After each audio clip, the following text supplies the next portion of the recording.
As technology is becoming part of day-to-day human resource processes, it is important for us to understand that how do we actually sift through a huge amount of bulk number of resumes that we get, and how do we ensure that we are able to arrive at the right candidate without having to lose the time, lose the efficiency, and lose the quality of candidates that we get. So it is important to understand how resume screening occurs and what is the process that is employed by a lot of organizations. Resume screening has been based on a very critical thing called as keyword search, which has been used by many job sites, has been used by many ATS, what we call as applicant tracking systems, as a result of which the resumes were made, which were very keyword heavy, which were very specific in terms of ensuring that the resumes get shortlisted or resumes get identified in a screening process, post which a human comes in, which we call it a recruiter or a sourcing agent, whoever comes in and looks at the resume. But the first screening happens by some kind of a machine algorithm, even though we may not like to call it an algorithm, but some kind of a system, even if it's a keyword search. As time has progressed and as AI has come into the foray,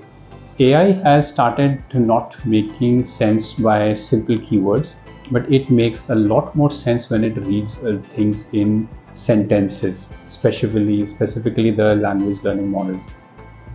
So the shift is now occurring with a lot of ATS and a lot of resume screening tools now utilizing the power of AI to enhance the ability of their systems to screen resumes. What that suddenly changes is the method in which now you need to collect candidates' resume to be able to get the right candidate. Systems have changed, which means now the method of collecting resume and following the standard practice that a resume which was a short resume was a great thing to have. A 2 to 3 pages was considered a very apt size of a resume, irrespective of your number of years of experience.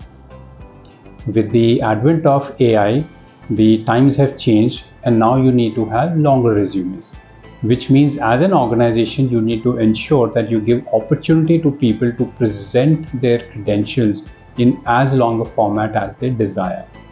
That would ensure that whatever tools you're using, even if you're still using an old ATS system, it is eventually going to get upgraded into some kind of a AI enabled system, which is going to be requiring larger systems, larger sentences, or what we call as LLM and language learning models to be able to come at the screening.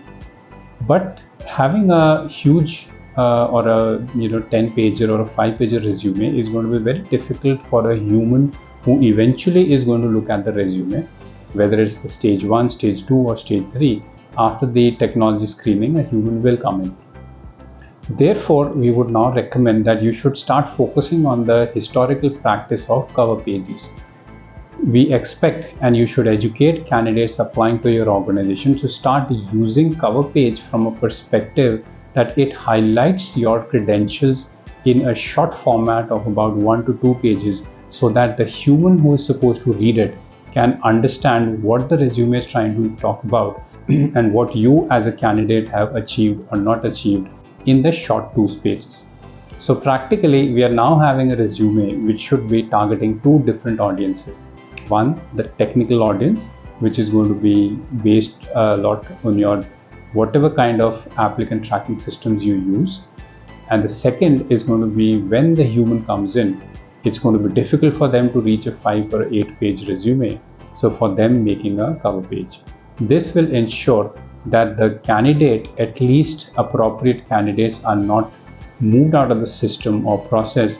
just because the method of screening has changed